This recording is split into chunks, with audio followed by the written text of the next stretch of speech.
देवा या साऱ्या वीरांना मी तुझ्यापर्यंत अशा तुला का पाठवलंय हे तुला खूप जाणतोय. पण या नाट्यातून मला एकच निर्माण करायचंय.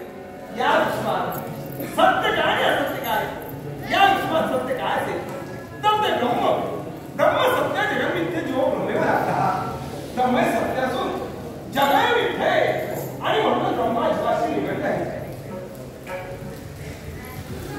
हे नाट्य नसते आणि त्याचवेळी हे नाट्य पूर्णत्वाला जाणार या शंकरने म्हणूनच दिवा तोच जाऊन गेला आशीर्वाद सदैव पाठवला.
God.